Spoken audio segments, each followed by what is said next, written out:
I'm Laura. Hi, I'm Rachel, and this is the Dancing Class podcast. Made possible by the British Academy, Leverhulme Small Research Grant Fund and Leeds Beckett University.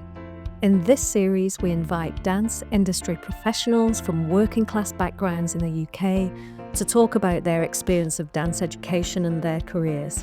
We're interested in discussing the ways in which dance can be a vehicle for class mobility in the UK and contribute to discourses around levelling up. This series also researches the role of dance as a catalyst for social and economic progress. Some of our discussions take place while dancing and are recorded with spatial sound. This creates an immersive effect, and the best listening experience is via the use of headphones. These recordings will be labelled as binaural. We hope that you enjoy the series. Thanks for tuning in. Welcome, Martin. Martin Hargreaves to Leeds Beckett University. Thank you. Happy to be here. Thanks for joining us on our Dancing Class podcast series. To get us going, for the listeners, would you tell us about yourself and where you come from? I come from a place called Wallasey, which is in the northwest, just over the River Mersey from Liverpool. But I've been living in London for most of my life. So I'm 52 years old, and I left and went to study dance at Dimmock University in Leicester in the 90s, and then I moved after that down to London. And since then I've had a variety of jobs, mostly within academia, and then more recently now I work as the head of the Rose Choreographic School at Sadler. Tell us a bit about that. Yeah, so this is experimental, well, we call it an experimental research and pedagogy project. And what that means is it's within a theatre. So Sadler's Wells, if the listeners to this don't know, it's a major theatre for dance based in London. And they've just opened a new site out in Stratford on the old Olympic Park. And they got some money, a donation, and wanted to explore education provision outside of standard university education. So they approached me, I did some consultation, and I proposed this project, which, it's a bit like an artist residency program, because we have 13 artists in residence for 2 years. I mentor them. We have some artistic faculty who come along and also share their practices. And it's just sort of started. We've met 3 times. Mm-hmm. Okay. So that's what I'm kind of busy with at the moment. Wow.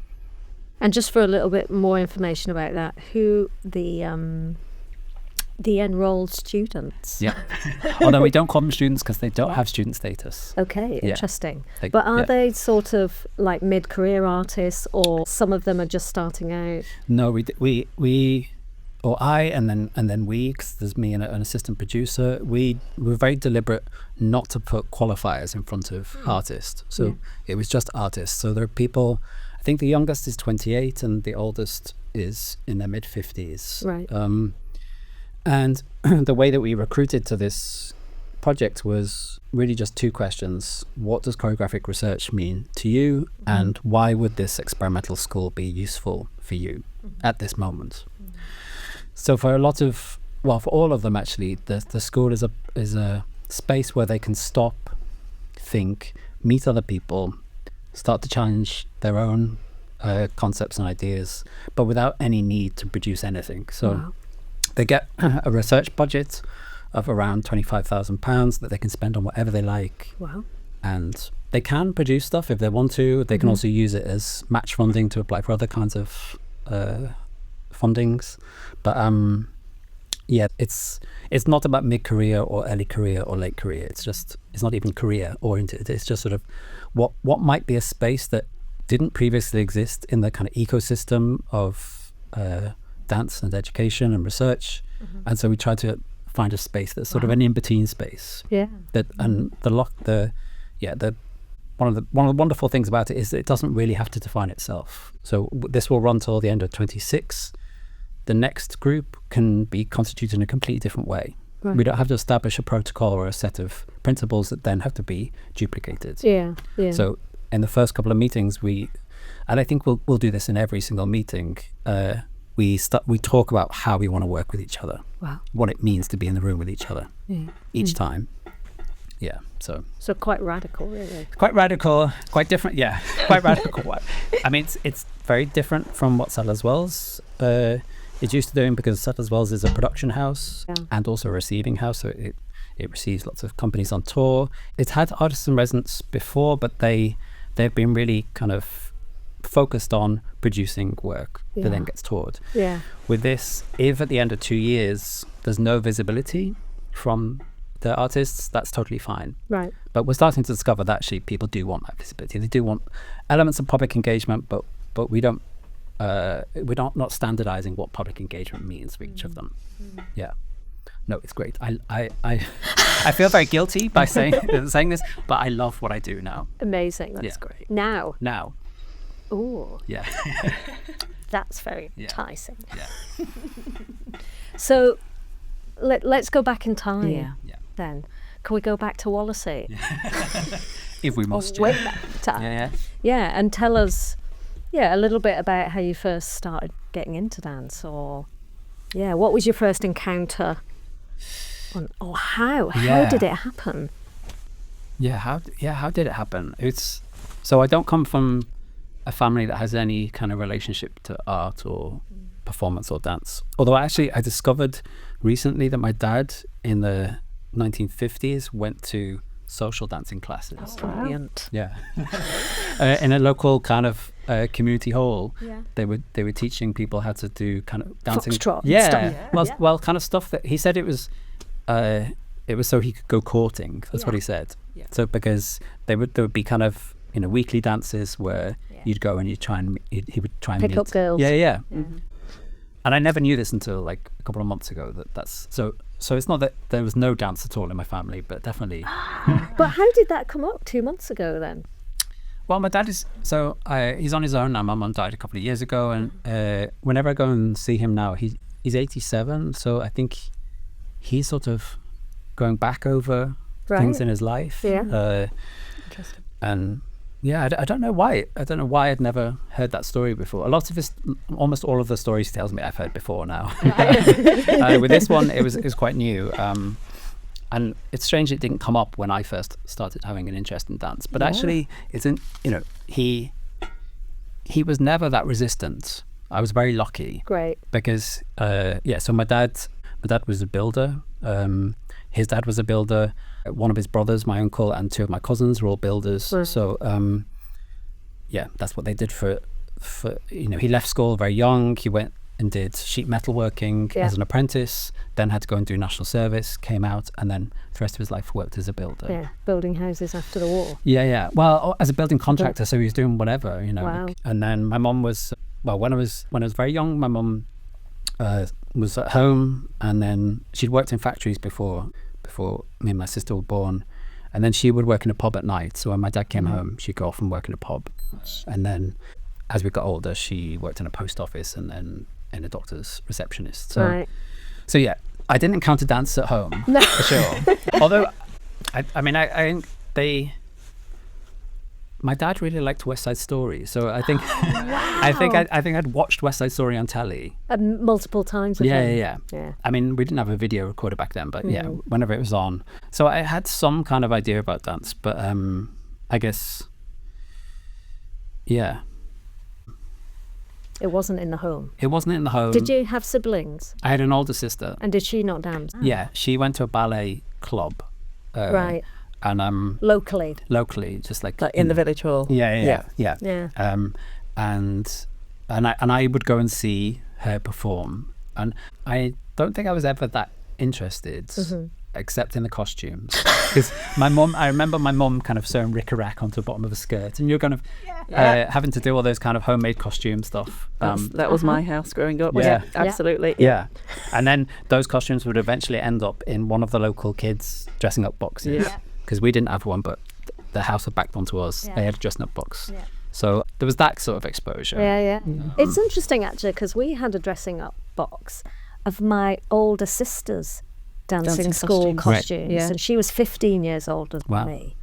And I think when I came along, my parents were just too knackered and too skint to send me off to dance school. Yeah. But I do remember putting on these old rick-rack adorned costumes for sure. Yeah. Yeah. Yeah. Amazing. So I think I had some idea, and like the kids in our street and the street behind, we'd put on like little shows all the time, you know, when we're on holiday. So I was kind of interested in theatre, I guess, more broadly, or acting, or putting on plays. Yeah. And if it's contemporary dance that you're kind of... Well, not necessarily. So I don't think I've ever... Tell us your secret, Martin. So all the families, or like the families that were friends of my mum and dad, you know, all had kids the same age. We all went to Pontins one year. Oh, great. And Pontins was like, I don't know if it still exists, but Pontins was like a holiday camp in North Wales. So it was only about an hour's drive from where we live, but that was our annual holiday. And we went, and I remember that was where I first did disco dancing. Amazing. And I remember I do remember one of the other parents said to me, "Oh, you're a good little mover, aren't you?"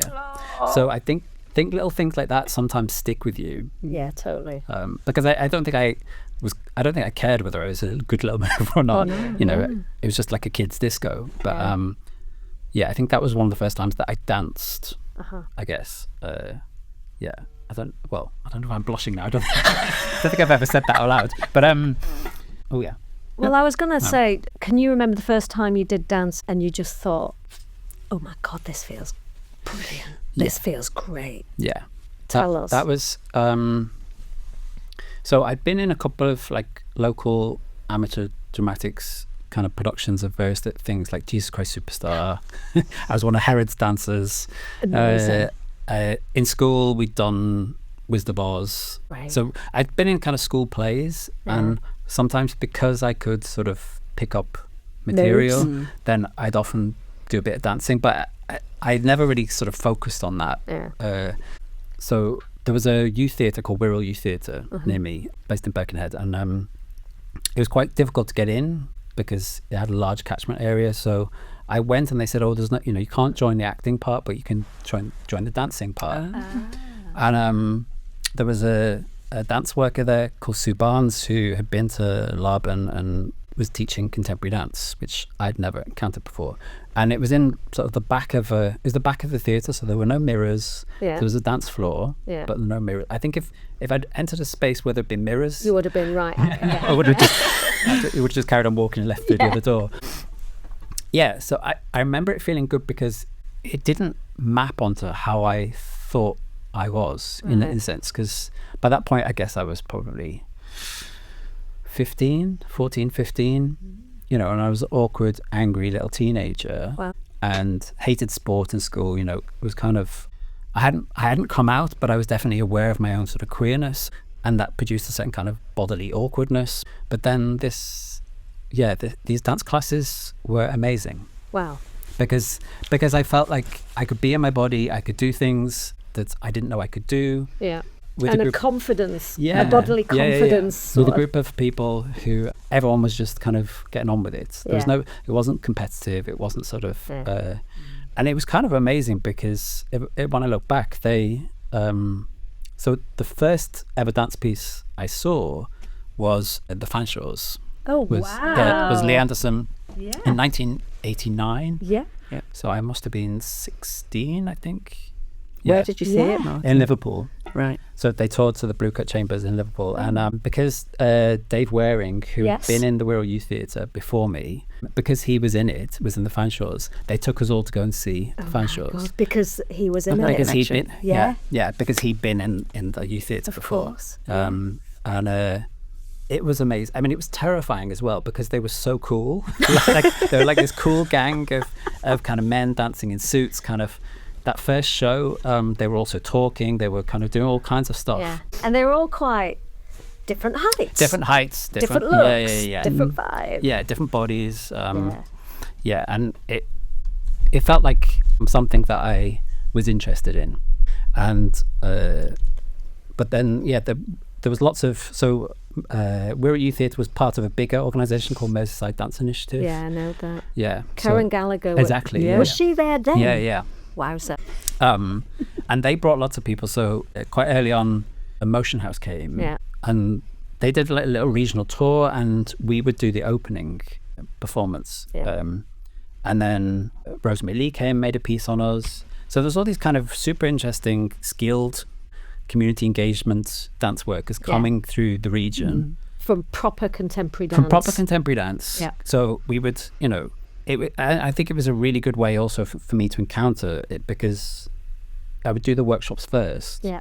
And then I'd see the work. Yeah. So I wasn't confronted with something that I felt like, oh, this is weird, I don't understand it, this is not about, it's nothing I can engage with. Yeah. It felt like it was a really good way to get somebody who had not encountered dance before into that. I remember similar things, that just even sitting in the audience after doing a workshop going, oh, I know that dancer.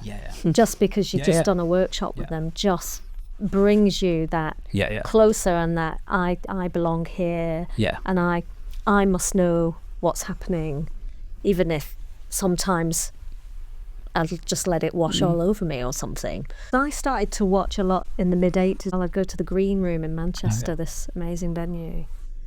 And I can remember seeing the Chumleys there, in fact, and Laurie Booth and Emmeline Clade, and, all these quite cutting edge for the time contemporary dance shows. But sometimes as well, I can also remember sitting there thinking, not enjoying this, but I want to enjoy it.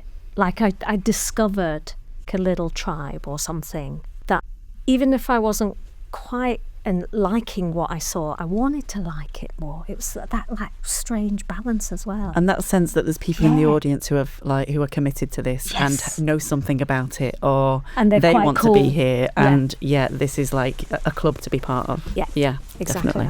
Definitely. And I eventually, I would have posters of the Chumleys and the Fanshaws next to the Cure and the Smiths on my on my wall. So it was kind of like, it was cool, but it was also that it was kind of I was starting to define my own identity in relationship to it. And so that was outside of school, or was there any? You talked about doing musicals and productions at school.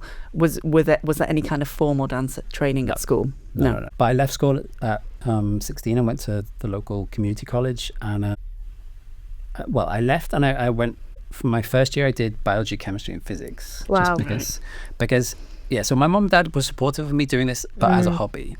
There was like, there's no way that this is going to ever earn you any money. There's no way that this is kind of.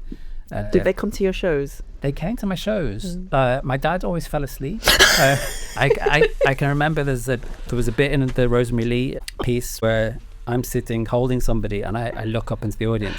I looked up and I saw my dad asleep. But then he was a builder. He'd been up since 6:30, and it was very nice that he came to see it. They came to my shows, but I think it was like indulging me in a hobby. So gorgeous. But then it didn't really work out with biology, chemistry, physics. I stayed with biology and chemistry. Physics I couldn't do because of maths, so I went and did dance. So Manny Emsley was at my local college. Right. This is before she later went on to John Moore's. But she was in the local, so she'd also trained at Laban. So Laban became a bit of a mythical place for me, because all these people that I was encountering had been to this place down in London called Laban. So I mean, to me it's also astounding thinking back that one place just spread dance through the country. I mean, it's kind of extraordinary. Yeah, and it has a really kind of, and it was the kind of dance I started to realize, it was the kind of dance that I was interested in, was this experimental kind of ideas driven dance. I wasn't so interested, I was a late starter, so I wasn't super interested in being technically brilliant, because I thought that ship has probably sailed already. But I was interested in thinking through dance and kind of making art through dance. So so that was my first encounter with kind of more formal training. I did an A-level in dance. Okay, right. Yeah. Did you learn Benish notation? No, we did Laban notation. I mean, it's I mostly. did Laban as well for my A-level. I did Benish for mine. Did you sight reading? Yeah, you have an exam, a practical exam, which was so ridiculous. Like, they give you a piece of I Laban.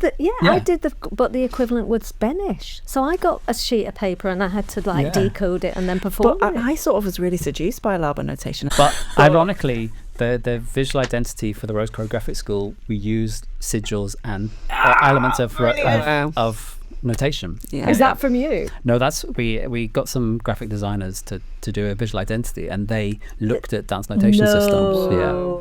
So there's lots of Lab, and there's a bit of Benesh. There's also kind of William Forsythe has his own. There's lots of different people. Mijinska had her own notation system. Margaret Morris also. Yeah. God, And then get you too. You know your dance history, don't you? So and set study, I think.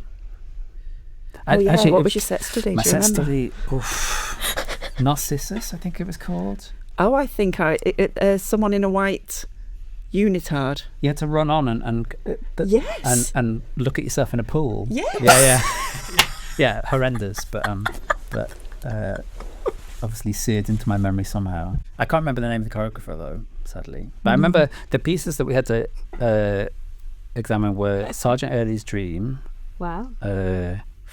Les Sylphides. Gosh. Is that it? Yeah, I think it's just two.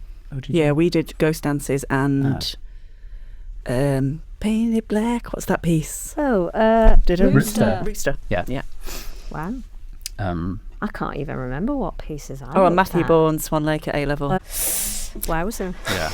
But that was also Manny took us all to see ballet for the first time. So we all went to the ballet in Manchester to see. And what did you make of that?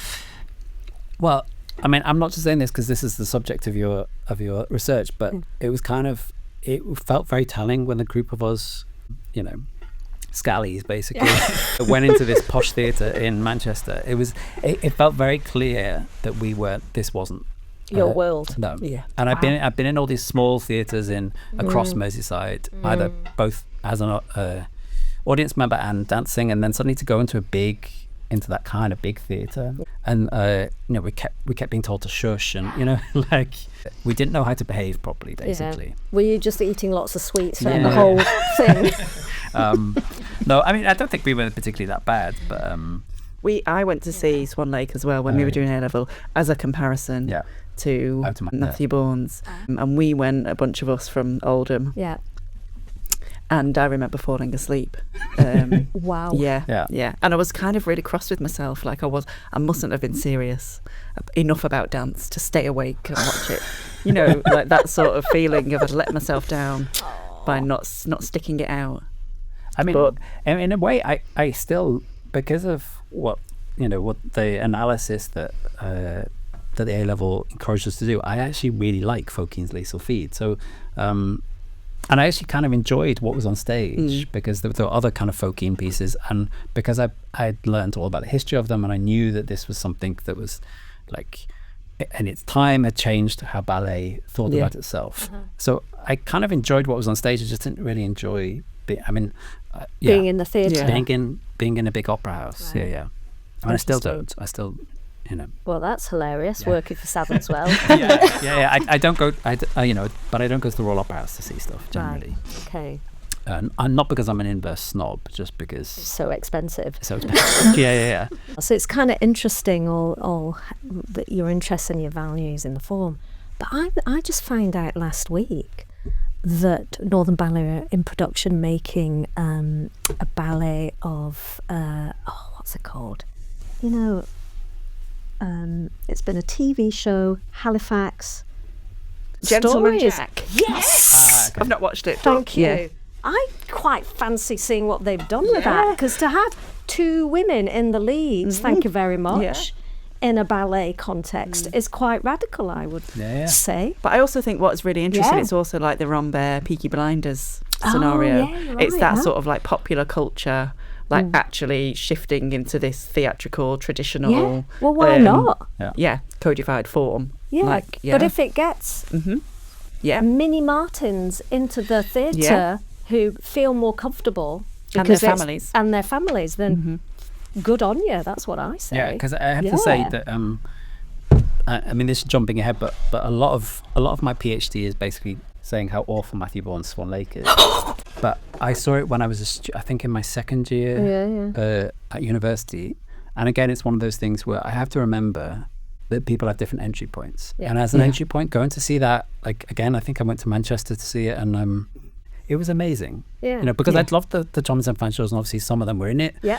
And The dancing's amazing. the dancing's amazing. The choreography not so much, but it's kind of also visually spectacular. Spectacular, and like the stage suddenly was full of young men dancing in furry shorts. in fairy shorts. It's like, what's not to love? And you know, it was only later I sort of started to Unpack it a bit. and was like, okay, this is not so interesting anymore.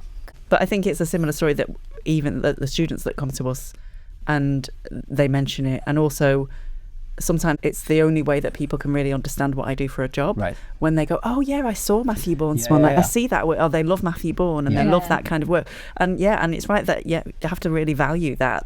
That is people's entry point, like you say, or it's a way that people can connect with dance that is different to how I might connect with dance.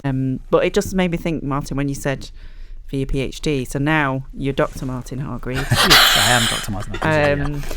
And so we've got to A-level biology, chemistry, physics. Yes. Dropped out. Dropped physics. Dropped physics. Did dance. A-level dance. And so what then happened in relation to thinking about the next steps and maybe your family's position in relation to that, or what informed your choices then? So I failed chemistry, but I got an A in biology. I think a B in dance. You like the body. Exactly, and then I was doing English literature at night school as well, just because I was interested. So, and I got an A in that. So I had good enough results, but then I was also quite heavily involved in Liverpool in animal rights and peace kind of activism. So I sort of dropped out and was living partially at home and partially in squats in Liverpool for about a year. Right. Didn't really want to go to university, but then I can't really remember why I suddenly changed my mind and decided to go. And actually, in that interim, Manny had asked me to come back and work with some of the students.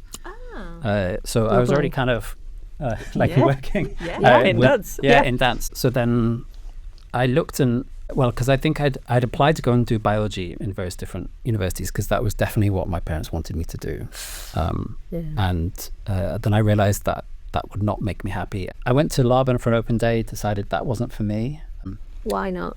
Because they had such an emphasis on technique and ballet and things like the audition, you'd have to do a ballet class, and I felt like I've never, like in all, I had lots of experience of contemporary, never that one, but never ballet. Yeah. And I felt kind of, I'd be up against people who'd had loads, and so De Montfort seemed super interesting to me because I knew people that come out of there, and I knew they were really focused on contemporary practices. Yeah. And I went and auditioned and got in, and my parents didn't want me to go, but it wasn't really it's not their choice. It's not their choice, because back then obviously education was free. They didn't earn enough, so I got a full maintenance grant. Yeah. So in a way I had complete autonomy over what choice I made. I wasn't relying on them for any kind of money. Once I made that decision, they were fine. They supported it and drove me to Leicester. Do you know my dad drove me to university in a milk float? in a transit all the way float from Manchester to Surrey. Manchester to Surrey in my How long second did that year. take? Several weeks. Well, no, because it wasn't one of the electric charging ones. It was a transit, but with the like. Did you do some deliveries on the way? Honestly, it was. And I remember this was in my second year. That's amazing. I remember like we'd moved into a house, and one of my friends who I was living with said, "Laura, my dad's moved his Jaguar off the drive so your dad can park his milk float on the drive." That was the reality of my university experience in a nutshell. Yeah. Yeah, you two were lucky. I was on the coach. Well, because my dad had a van because he's a builder. Yeah. Brilliant. So he drove me there in the van. Oh, I love that. Yeah. So I think I'd taken 2 years out. I think I was 20 by the time I started university. Yeah. And how was university life? It was, how was it? It's never what you expect. And in some ways, all of that amazing feeling that I had from doing dance, which was about getting away from myself and sort of imagining a different kind of person that I could be, you can't really do that if you're doing it every day and you're being assessed on it. And so it definitely took some of the pleasure out of it. I really enjoyed Ramsey Bird, and was my tutor, and he was bringing in feminism and I guess, nascent queer theory. Probably wasn't queer theory at that point, but he was bringing sort of analytical tools that were really exciting to me. Had great teachers. Stephen Kirkham from the Fanshaws came and taught. Oh my gosh! Yeah, he came and taught a bit of Brilliant. Go Las Vegas. Oh, fantastic! So I was doing rep cool. that I really loved as well, and we had great. Eminem Clade came and taught me improvisation. So I was encountering amazing artists, and also at that point, I think it was just before, or I think maybe in the second year, the course became modular. So in my first year, you just sort of did dance all day, every day. Oh, how brilliant! You know, and and we were up outside of the main city centre in a place called Scraptoft. So it felt like you could go there and you could spend your whole day just sort of dancing about. Yeah. So there was lots of it that I enjoyed and lots of it that, you know. I remember auditioning there, and my mum was like, "Oh, this is so nice." And Breton, you know, just imagining me with being around these lovely rural spots with sheep and things, and it's not what I wanted, being from Manchester. No. And the rest of your cohort, were they working class, middle class? Did you know class?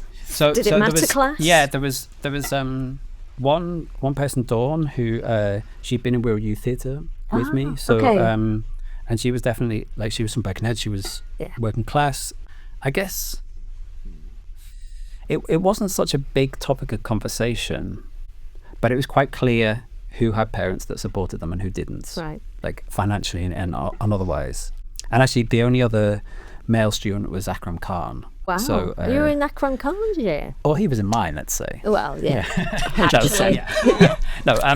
So we were together. And I think he was already very, very wealthy by that point, because he toured the world with Peter Brook. That's right. Mahabharata. So so he had his own flat. Yeah. But I guess because education was still free, that there wasn't the thing that you find now with students who not. Some people had sort of weekend jobs, but we didn't sort of finish our day and then go and work all night long. Yeah. So I had a job in local veggie restaurant where I would go at lunchtime and wash dishes and then go in the evening and clean and have your dinner as well. Yeah. Brilliant. So I was actually I had a great time in terms of getting good food and not spending any money. So I didn't get into debt, which I know is probably awful for the students in this room to hear. I didn't accrue any debt. I think looking back, I'm absolutely certain if I'd made the decision to go and study dance and I'd said to my parents, I'm gonna leave with 50 grand's worth of debt, they would have not at all. They would have gone no way.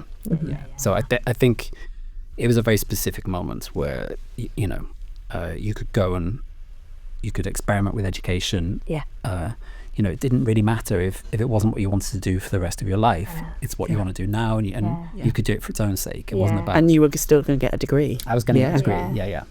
Yeah. So, and that could set you up on any journey, really, couldn't it? Yeah. Okay, just to go back in time one more time, actually. Yeah. Because Laura and I are interested in cultural value or sophistication, and we're curious to know what the cultural values were surrounding you when you were growing up. And because for me, I feel like there's plenty of cultural value, but when working class communities or people are portrayed these days, say on TV or the media, it's a very narrow identity or description of cultural value, or predominantly it's a lack of sophistication, whereas I think that's not necessarily the case. Right. So I suppose we're interested in knowing a little bit about what was the sort of cultural environment that you grew up in, and it might be different from what you value now, or it might not. It might be just what you value now is just layered on top of that and added to it and added to it and added to it. So can you speak to that a little bit? Yeah. So as I said earlier, there wasn't sort of contemporary dance at home, and I wouldn't say there was a direct engagement with more mainstream or culturally valued forms of art. So I remember when Tate opened in Liverpool, me and some friends went, and I was kind of interested, and one of one of my older cousins had been away to university. Like, you know, we were the first generation to have any form of formal education.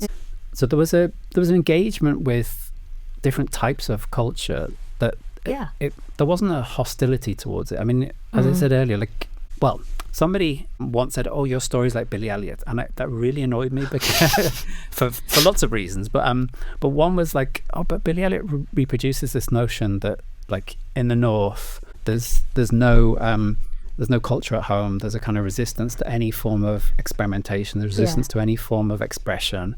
You know, it's just about conformity and a kind of dour, you know, masculinity." And actually, it's sort of not true, actually. Not true at all. And actually, in a way, my dad's side of the family were far more supportive of me going in and doing dance than my mum's side. So it's not I didn't come up against this kind of really strict working class masculinity that rejected all kinds of forms of art or culture.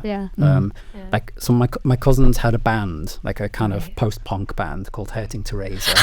That's an amazing name. And there was, I mean, also, you know, we were so close to Liverpool, which has this this long history of music, and poetry and theatre. So it's not that my parents weren't interested at all. It's just, I mean, I remember actually, though, much later on, taking my mum when she came down to visit. She was in a wheelchair by that point, and I took her to Tate Modern. Yeah. And she kind of said, "I just don't feel that comfy here." So that it's not that, you know, everything was smooth and they felt that they could equally access everything. Yeah. I think that's interesting about spaces, cultural spaces, and when you feel comfortable and confident enough that you can walk in there, and then that's for you. And I think it's still, even to this day, certain people won't go in certain spaces. No, because I think my mum's thing was like, "Oh, I feel a bit stupid because I don't know what's going on here." Right. And I also think it's amazing when people are able to kind of recognise and identify that and attempt to kind of mask that. Right. And to kind of give the feeling of belonging. I think in sort of my family, there was an attempt to kind of perform having more or being more familiar and capable of being in environments that perhaps didn't feel that way. And I think also, like, within my family, even though I'd say that, you know, they're both definitely working class, my dad's side were a bit more okay. Like, they'd managed to buy their own house, whereas my mum, you know, my nan lived in a council house, and her dad died very young from inhaling stuff in a factory, and you know, she'd brought up some of her brothers and sisters, and there was she was a bit more ashamed of her background, and, you know, she always wanted me to be a lawyer and my sister to be a dentist, just because she just imagined that would be the way that we could lift her out of that embarrassment. So being a contemporary dancer definitely didn't offer that for her. But they're both interested in popular music, in going to see films, going to theatre. So it's not that there was no culture at all.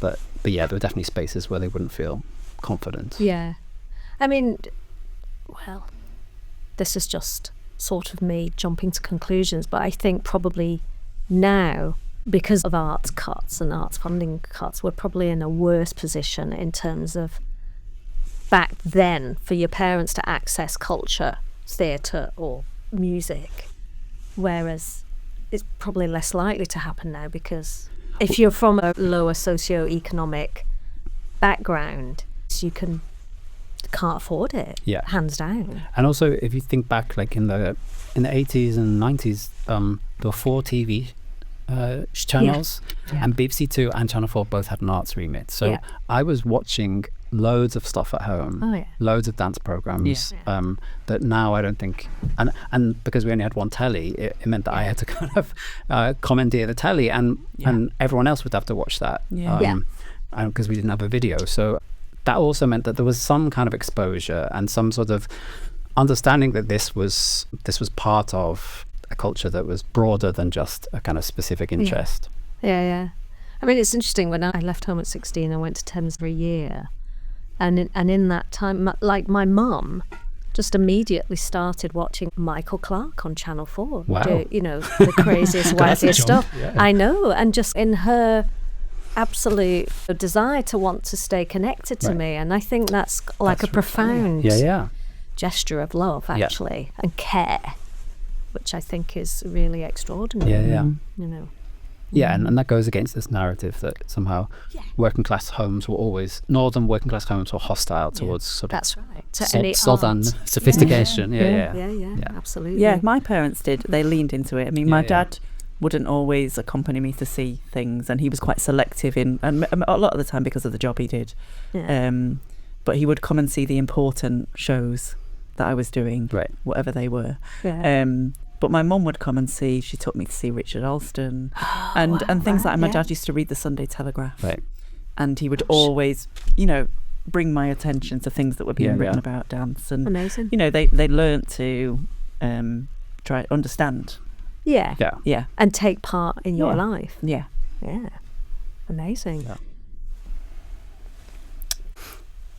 Rachel and I have had a lot of conversations about, and actually through the series it's really emerging that similar names come up in terms of people who've maybe championed or supported or been key figures or mentors in people's career pathways. And you are certainly someone who did that for me, Martin. Yeah. I mean, you took me to the Tate. Do you remember? I don't. God, that's awful. He doesn't remember. So I was doing my master's at Surrey, and you mentored me. I was doing resolution review. Do you remember? Oh yes. And we met. We had one of our meetings, and you took me to the Tate, and we went to the members' room, and I was like, "What is this place? Like, wow, amazing!"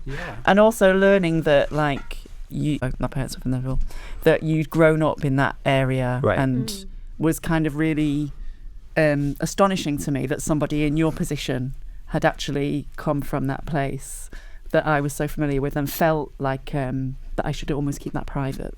I really, you know, that it's a little bit like, once I admit that I'm from somewhere that's not a great place to live, to come from, I'm sort of undermining my. Was that because you've been in Surrey? Possibly. Because sorry, even saying the word sorry. I think I had that heightened sense of that otherness. But also, you know, I really wanted to write about dance, and you said, I want you to review this book for Dance Theatre Journal, and I was like, me? You know, so I think, like, I often talk about when people ask me, I'll say, very nice. Yeah, I'll say, well, you know, Martin Hargreaves gave me a massive opportunity, and so I just wondered, we wondered, who are those people for you? Yeah. So I guess, yes. So Sue Barnes, who, I mean, I'm not in touch with her anymore. I don't know what she does, but as a dance worker, so she'd done the community dance program at Laban. She was just sort of enthusiastic enough that, and was, like, I never got corrections or anything like that. It wasn't about that. It was really just about, okay, this is an experience that you're having, and it's a valid experience, and I'm going to invite different artists to come in. And she was very encouraging. In a way that was super important at that moment in my life, I think, just because I was so awkward. Manny Emsley, definitely, who was at the college, and I still sometimes see her. She was wonderful, because she sort of had this whole story again. She'd come from that area, but she'd been down to London to study, and then come back and was kind of sharing all these things, and would take us to go and see stuff. And and then Ramsey Burt at De Montfort, like, just in terms of his curiosity about both dance history, and then kind of how different lenses through which to look at contemporary dance. I guess those are the three key. Yeah, I'm sure there's probably lots of other. Some might appear more when we ask you a few more questions, actually. Yeah. So I wonder should we jump then to graduating from De Montfort? Yeah. What happened next? Yeah, so I did a 3-year degree in contemporary dance, and I graduated, got first. Yes. Congratulations. Thank you. You did. And with a dissertation.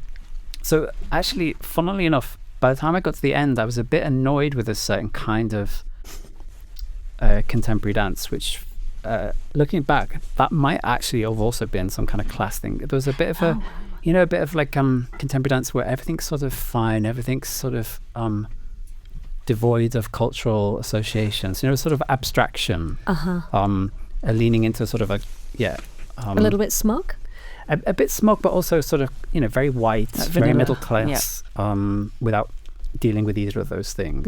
So I did my dissertation on Elvis on his 1956 performance where he got banned. So for wriggling his hips so profoundly. So my dissertation was called Taming the Pelvis. Brilliant. And it was great because de Montfort kind of was fine with that. Like, I thought, I'm going to be a bit, you know, because I was still a bit of an argy-bargy little teenager still, but even though I was 20-something. And but they were fine. And then they offered me a PhD. Oh my God!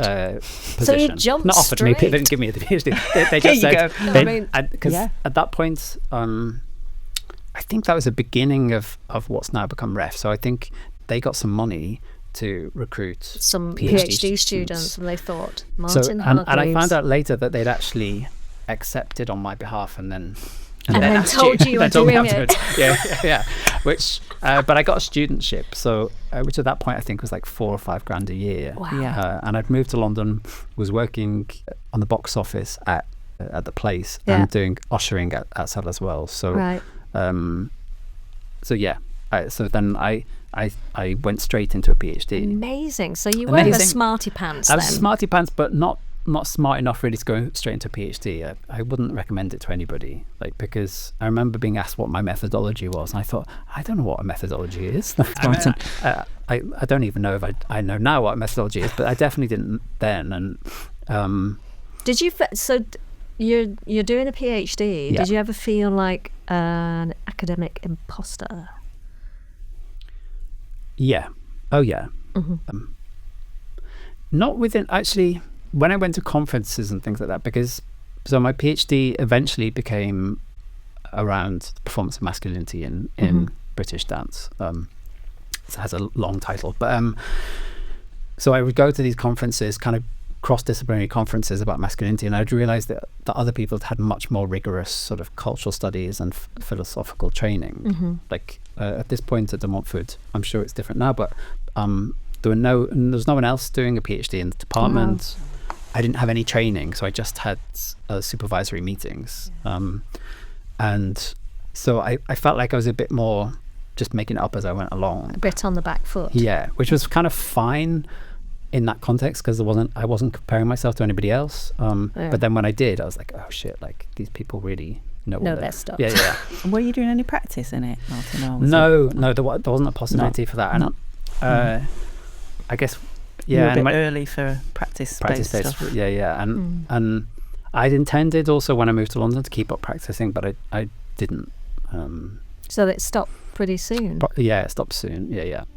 Do you miss it? Not now. I mean, I guess I've been not practicing longer than I was practicing. Right. But sometimes when I've performed since then. Like I've performed for Boris Sharmatz and for Joan Jones. So I've done these big performances at Tate Modern. Yeah. Which are sort of on a line between performance art and contemporary dance. So it's not really about me being technically proficient necessarily. Yeah, and sometimes when I'm teaching, I just think, oh, yeah, that's nice being able to move like that. Yeah. I mean, actually, I went to see Trisha Brown dance company last night, and they're such gorgeous movers that I was just like, oh, that I still have an understanding of what that pleasure is. Yeah. To deal with that level of kind of relaxation in the body, but kind of also that skill. Yeah. So I found myself sort of drifting a bit into that last night. It's actually beautiful. Yeah. So I think you've talked about the body a lot, Martin, and I think that's something that's really interesting as well, is thinking about the way in which like your class heritage might manifest itself in your body, or maybe your body has made you aware of that heritage, or wobbled you, or confronted you maybe. Yeah. That's interesting. I mean, because I guess some characterizations of working class embodiment are, there's often a kind of dichotomy that somehow the more intellectual or the more middle class you become, not the intellectual middle class, I don't think, but that somehow then you become more distant from your body, and there's an idea that, you know, working class is more, you know, down to earth, more rooted. That definitely wasn't my experience. And I think that's always because it comes through queerness also. So I don't know that I can separate those two things out. It's like it's a queer working classness. So it's an awkwardness. It's a kind of at odds, which actually now I'm super grateful for. It's given me so much, but it took me a long time to get through that kind of awkwardness. And yeah, I mean, I think, and a lack of confidence, a lack of bodily confidence because of that. So so I think that's also partly why I let practice go quite easily. That's interesting. Even though I loved it, like there's this thing of suddenly being confronted with a London technique class, you know, where you've got people from all over the world who are amazing, and you just think, oh, you know, I just didn't have the confidence to carry on, I think. I don't know if that's fully a class thing, but I think it's part of it. Yeah, I feel a similar experience in terms of certainly being at university, and I think I spoke about this before, just feeling like my experience of dance wasn't quite serious enough. Right. And also that sense of being somewhere where you've grown up and you've sort of been like the best in the class, and then going where you're in a room full of people who are the best in the class. And also I think after I graduated and I started working in more community-based contexts, and actually I drew much more upon the learning that I'd had in my dance training before university, than actually that I'd learned. And I think that had given me a lot. You know, I'd developed a lot of skills, but that sort of sense of going back to doing the Latin American and ballroom that I'd done, and as that somehow actually had more sort of social possibilities in how I operated beyond that. But go on. I mean, it's interesting because it can sort of flip either way, can't it, in a way? Because to a certain degree, I think I've experienced the opposite, that actually in the dance studio was where I had the confidence, and perhaps in the nightclub I didn't at all. So that I mean, I definitely did while I was training. Like improvisation was like that was where I felt at home. Yeah. And so many people coming to it for the first time. I mean, you know, I work now with Emmeline, so I can say this. She was terrifying. like she was so scary. Yeah. And people would cry and leave the room because she was just like, no, just get in the room, get in the center of the room and do something. And for me, that was kind of fine because that was the background I come from. Yeah. Yeah. Because I thought no one cares about where my leg is, or, you know, what kind of technique I'm displaying. Yeah. I'm going to come and propose some kind of ideas. And I was super happy doing that. So I had certain kind of confidence in certain areas. Yeah, certain context or situation. I was never technically sort of, I mean, also the only other male student was Akram, who was sort of, you know, an extraordinary performer. Yeah. But there is something, I think there's something that's interesting in this discussion around the role of the body and being in that dance space as actually it facilitates confidence, and I think that feels like an experience that we've definitely shared, and from what you're saying. I mean, I think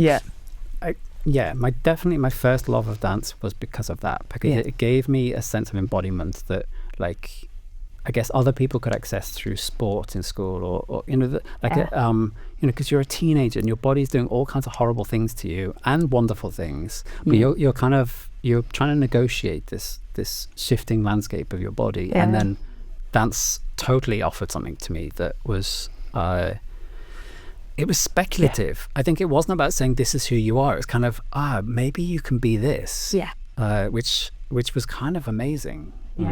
And I don't think there's any other space where I could have done that. Yeah. I think for me as well at school, I didn't sort of identify with the popular girls. Right. Yeah. And so this gave me, like you, a different space and context to almost knit into my own being. Yeah. In a way, and be good at something as well. I never look back. Like, we were doing contact improvisation, which is kind of like, so, you know, I went from not touching, you know, being like this isolated, you know, queer teenager, to then being super happy being touched and touching and kind of giving my weight, taking people's weight, doing extraordinary things through that form. It's massive. Yeah, totally. Yeah, I mean, totally transformational. And I think for me as well, there was the sense that I was really shy at school. I didn't really speak. I didn't contribute to a class discussion.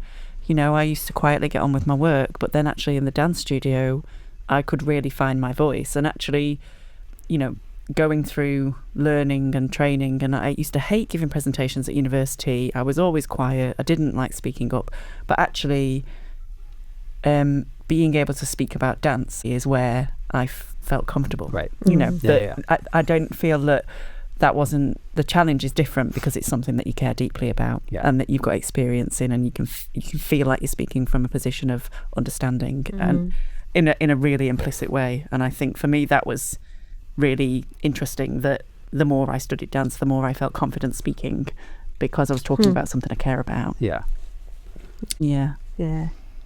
I mean, I think it's taken me far longer to be more confident in speaking about it. But I can just remember, like, first starting it and then telling my mum, you know, overjoyed, "Mum, I found the thing I want to do." Amazing. And her not being happy at all. That's a whole other story. But was she saying, get another string to your bow, you need to get a proper job? String to your bow. That's what the careers advisor said to me at school. Don't put all your eggs in one basket. Yeah. But just thinking, well, why wouldn't I succeed? Do you know what I mean? When you suddenly, it's so obvious to you that you think, well, this is it. Yeah. This is who I am. Oh, no, I mean, I was definitely thriving for the first time, I think. Yeah. In being in relationship to dance. And and actually an ex-student has just got in touch with me on the way here. Like they sent me an Instagram message saying, I want to talk to you about your career because you've done so much and I want to know how. And part of me, and I wrote back and said, look, I don't know how. Like, they need to listen to this podcast. Yes, exactly. But they kind of I think it's sort of, it's slightly disingenuous to say it's all accident, because it's probably not accident. I've done things that have enabled me to be where I am today. For other things to appear and emerge because of that. But I think, confidence. Confidence I definitely have. It might be misplaced, but I have confidence in navigating dance. And your knowledge of it. And my knowledge of it, and I'm totally fine with expressing my opinion of it, because I love it so much that I also hate it so much. You know, if I don't like something, I'm really sort of want to find out why I don't like it, and so that was what led me into Dance Theatre Journal and writing. Was kind of thinking, I really I love dance. I'm not necessarily going to be a dancer, but I'm really interested in this discourse that's happening. And I really want to put, like, we made a decision quite early on in Dance Theatre Journal to really only focus on things that we wanted to promote. Like, great. Which is probably the reason why I eventually got shelved. Because My mum got me a subscription to Dancing Times as a teenager. And I think it was like a really sad day, even for Nigel in the post office, when I didn't want Dancing Times anymore. It was like the end of an era. Wow. That, you know, Laura's Dancing Times is in, you know. It was, but that whole thing about just, that moment of, this is for me. Yeah. It's pretty special. Yeah. Yeah, I mean, it was amazing for me when I got that, I know I'm jumping, but when I got that job of being editor of Dance Theatre Journal, because I'd read it obsessively, you know, in the library in the Wallasey Community College, you know, and then when I went to university, because it was so pivotal. So pivotal and so sort of directed to the kinds of things that I was interested in. You know, it really had a focus on contemporary practice, on sort of dance theatre, on European work. It was.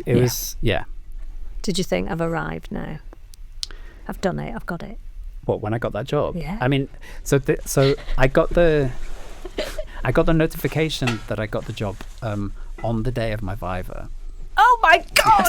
What pressure! I know. So it was kind of amazing. But it was sort of. And so then I slowly moved down to London and took up that job. It was sort of, because by the time I'd finished my PhD, I didn't really want to go fully into dance academia. I bet. After mine, I spent a year reading Vogue and watching Netflix, honestly. You need to kind of decompress. Totally.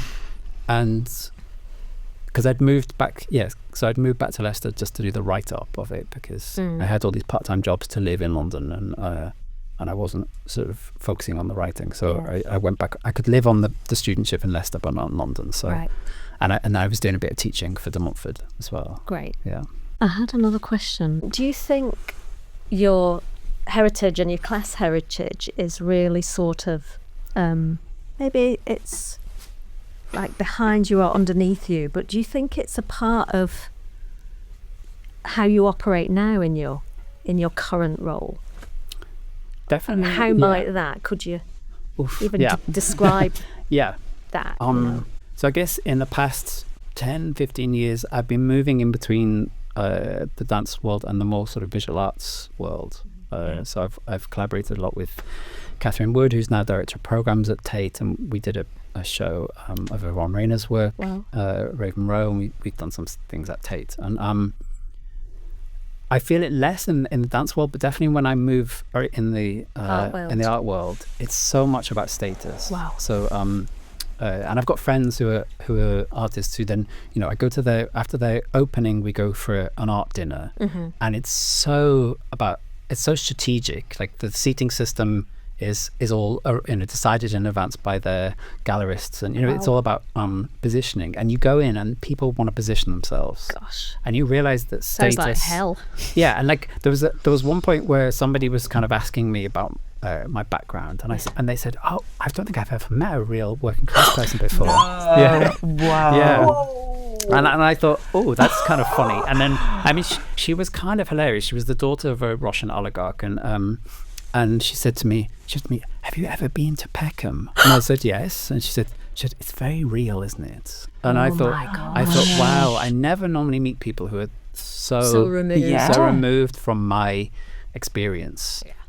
But I realized there's lots of them. And in those situations, then suddenly I feel a bit of, it's not really class shame, but I feel a bit sort of clunky. Right. Because I just think this is not the world in which I was born into. A silver service dinner is not something that I had experienced on a regular basis. I think we maybe went out once a year to a restaurant, if that, when I was a kid. So there was not kind of so I feel it in that way sometimes still, and definitely also when I work with students. I mean, I still think dance attracts people from all different kind of backgrounds, and and in some ways, without being too idealistic about it, there is a kind of way in which when you're all in the studio together, some of that can relax. It's democratic. It's democratic. Some of that can relax a bit.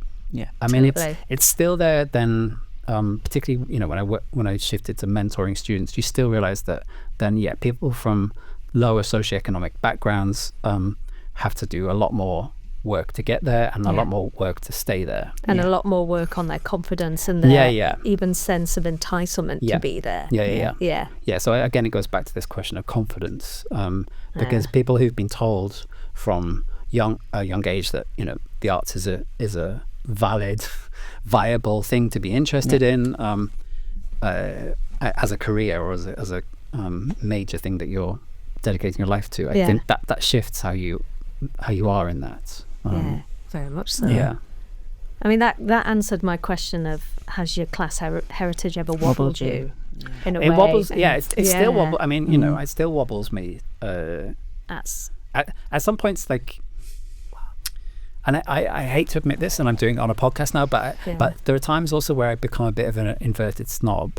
Like I see sort of people who've come from privilege, and I feel a bit sort of resentful, because I feel like, oh, you've had it easier, and of course no one's had it easy. Life is not easy for anybody. So it's a total projection, and I understand. If I stop and I think about it, I'm like, oh, it's just because I feel unease because you're all coming from a certain kind of background where your parents have bought you a flat or something, which to me is unthinkable.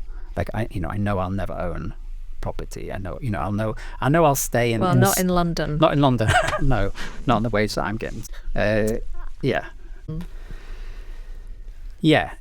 wobbles me sometimes, just in terms of yes, when some people say, "Oh, have you not got this by now? Have you not got this by now?" Wow. You know, because I'm at a certain age, people think I should have arrived. I should be financially secure. You know, I should have savings and stuff like that. And it's never been possible for me to do that. No. Because you know, there's no money coming from my family or anything like that. Sure.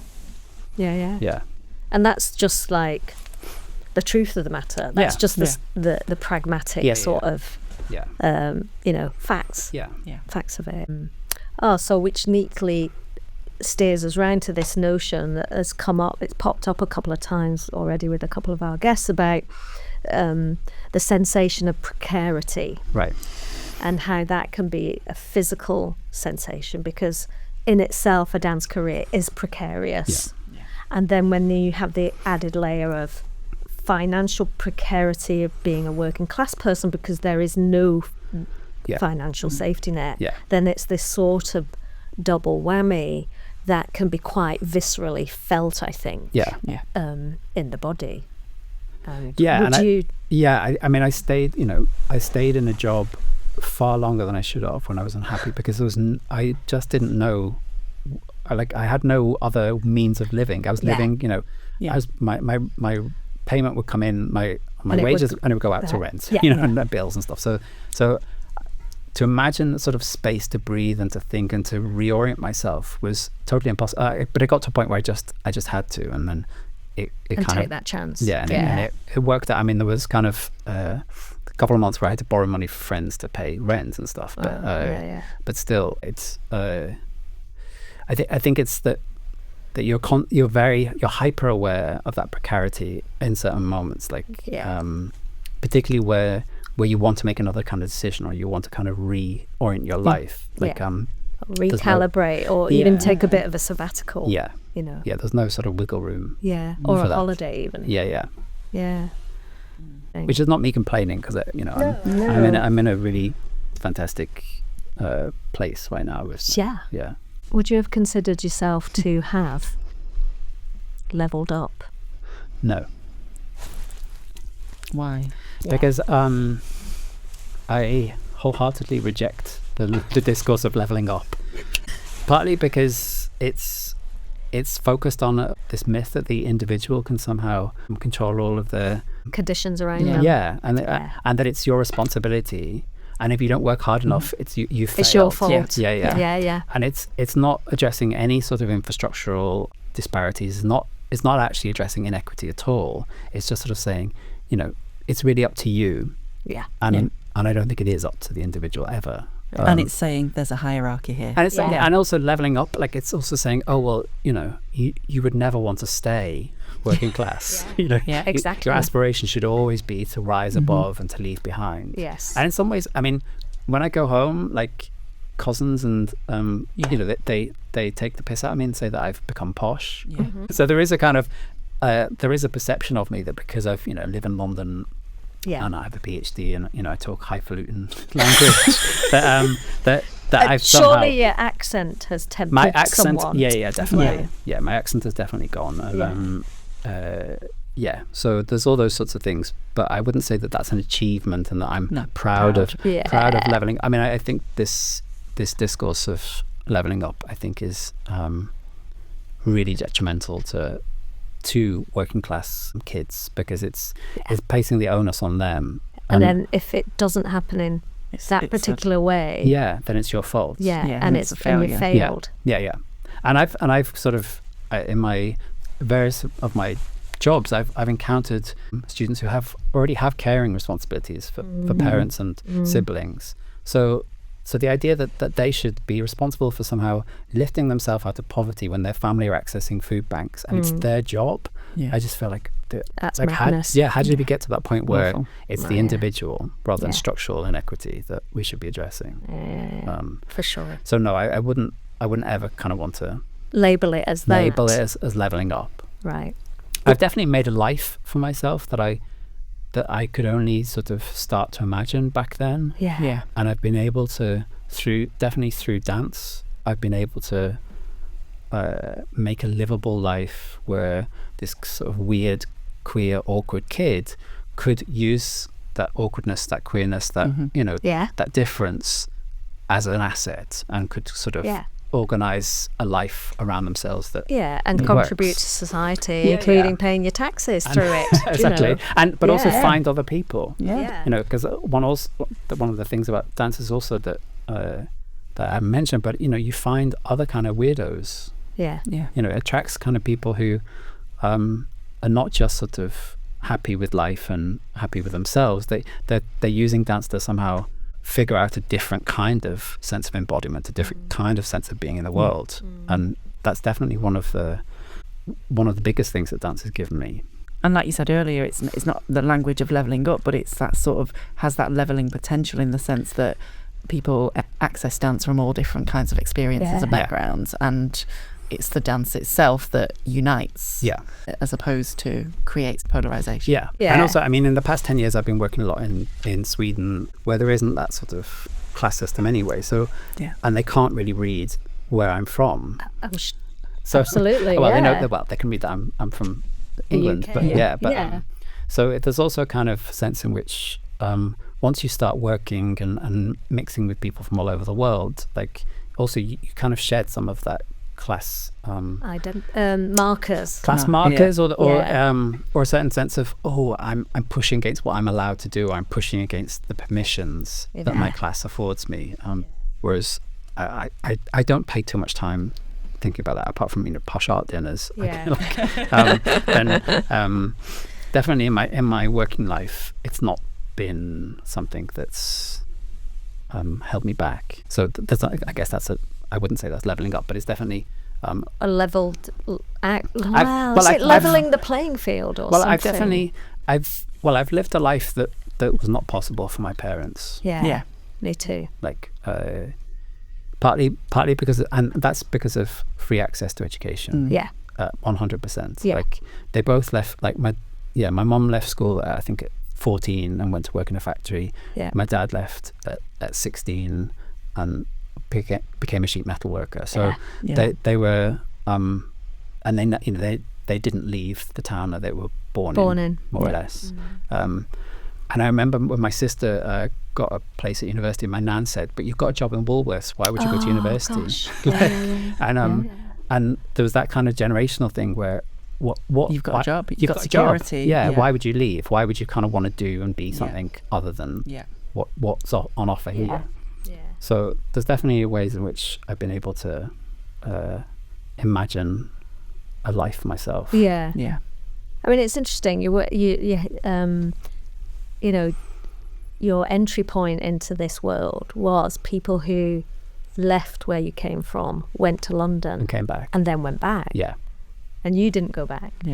No, I never went back. I mean, I've been back to Leicester, but I've never been back to Liverpool or Wallasey. I mean, I go back to see my dad sometimes, but in terms of dance, didn't take you back there. No. Apart from those early years when you were teaching. No. I mean, I think I found other things in London. It's not an easy city to live in, but I moved down there with friends from university. We lived in lots of shared houses for years, moving around, and then it's never taken me back. But also I'm amazed at where else it's taken me. Absolutely. I've been working in Stockholm, as I said. I'm working as a dramaturg with an artist in Belgium. I regularly go and work in different parts of the world. That feel, so it's definitely, my horizons are still open. Even at this advanced stage that I'm at. With this new project at Sadler as Wells, we're all going to go and then be resident in Holland Festival in Amsterdam for 5 days. So there's things, and I mean it's great also being in London because people from all over the world come there. And it feels like that. My interest is also in meeting people from backgrounds that are not the same as mine. I think when I went to the place a billion years ago, I can't remember any sort of awareness of class distinctions, but I think actually that's also because my classmates were so international. And it's sort of just then you bypass all of that. And like you say, you go to watch 12 people on stage and you've no idea what their class backgrounds are. Whereas my You know. sister went and studied food science in Reading, and she felt like completely an imposter, a class imposter, and she's now got long A's. She's totally modified her accent to kind of fit in because it's a science degree, and you know, to be taken seriously, she dropped her. Well, I hope she didn't listen to this, but she's got a completely different accent, and you know, I would say she's definitely become quite middle class in the way that she presents herself. I mean, it's interesting when Laura and I first got in a room together and started doing our wish list, and Laura mentioned your name, and I was like, really? I remember when you phoned me up and you said, I've heard that you're from a working class background. And you're like, are you really? Yeah. So, and that's sort of really interesting as well, because, I mean, it's no surprise. I mean, like, 10 years ago when I first sat with some of my students here at Leeds Beckett, and I said I'm from a working class background, and their jaws dropped. I mean, literally, they fell open because they had no idea. Yeah. And of course, my accents, you know, when I left home and then went back the following year and visited a friend who worked in a bank who I went to school with, and she was like, Rachel, why are you talking all posh? I'm like, am I? Yeah. You know, and so and I still feel like my vowels are all over the shop, and I've got quite a northern twang, but it's you know, and I know that through the sort of life I've lived and my interests and how I dress and how I eat and how I chat with people, and because I've taught a lot as well, and I've taught a lot both in this country and internationally, from 5-year-olds to 85-year-olds, and so then that confidence of communicating with people has also sort of disguised my class origins potentially as well. So in a way that the dancing activity and the teaching of the dancing activity has allowed me to perhaps disguise my origins as well a little bit, which is kind of interesting. Do you feel though that you had to be like a trailblazer? Did you see other people who were kind of avowing their working class status? Not really. I don't think so. Because I felt at Montfort there were people. So oh really? Like working class heroes who were doing their...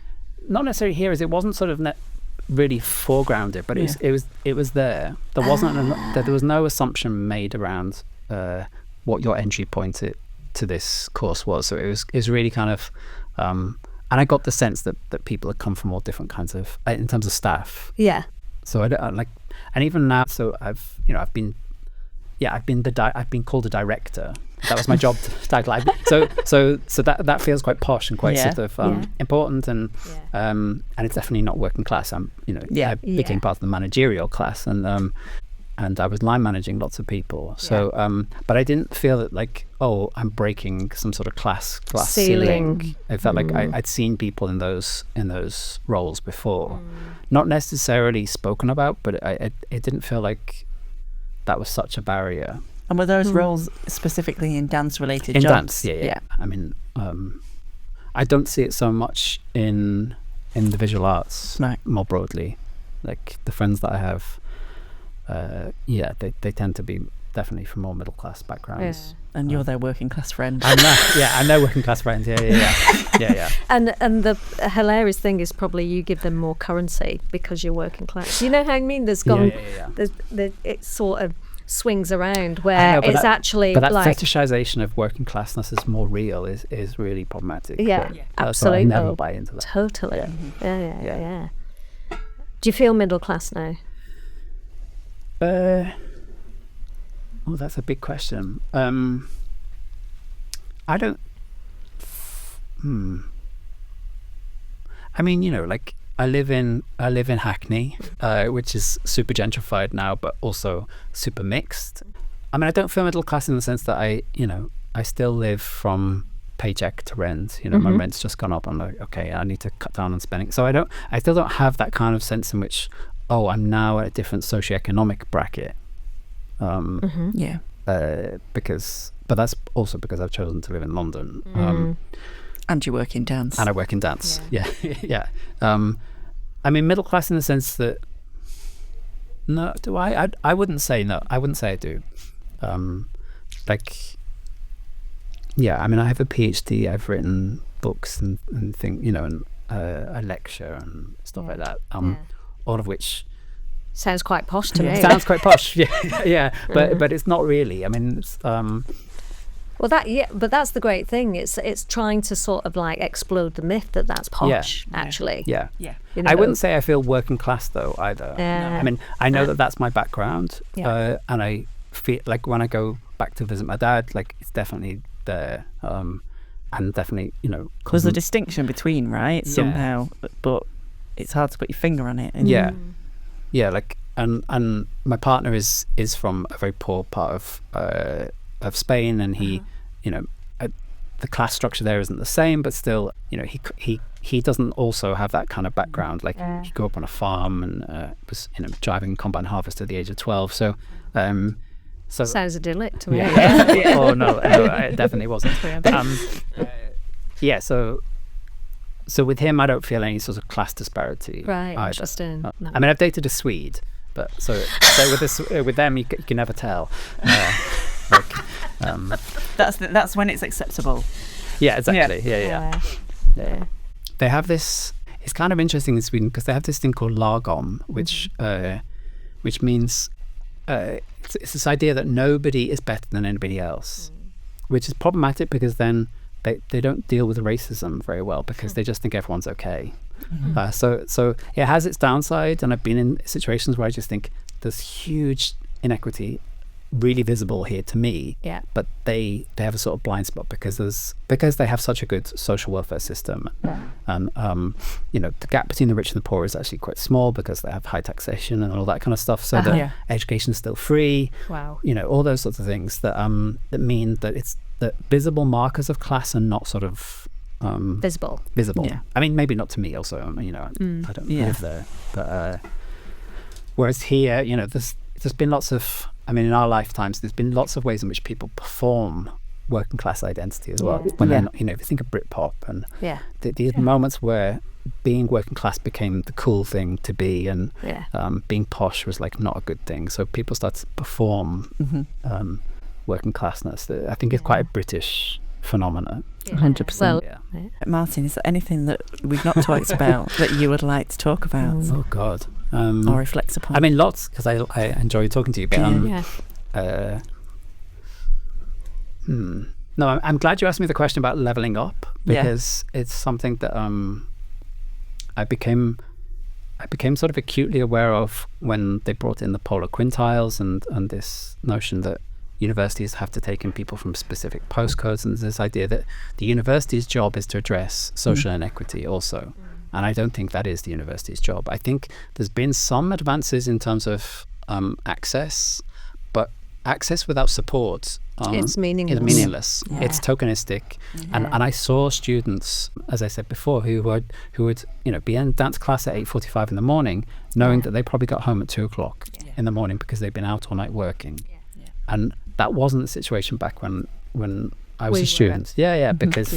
Because we got a maintenance grant and it was free. So so this whole kind of notion of university as a pipeline to better careers and those sorts of things, I feel like I really want to, part of the reason why I've set up this choreographic school is like I want to defend the space of pedagogy and experimental thinking as a site that's not at all linked to higher education, but also careers. Not everything you do needs to be valued by how it might level you up. I think there's value in and of itself, and sometimes those sorts of spaces are not exactly not given to working class people because everyone's just too busy hand to mouth. But I think I want to kind of defend the space of education as one that's for itself. That's for itself. Definitely needs to be concerned with access, but access that is supported and not instrumentalized and tokenized. Politicized. Amazing. Thank you. Thanks, Martin. Thank you. It's been Gorgeous. Well, and I've revealed my disco dancing secret. So. Yeah. Can you show us Can a we few please have a moves? photograph for the podcast? What, of me disco you dancing? disco Yeah. dancing? Wowza. Thanks so Right. much, Martin. Really Pleasure. brilliant. Thank Thank you. you, thank you, thank you.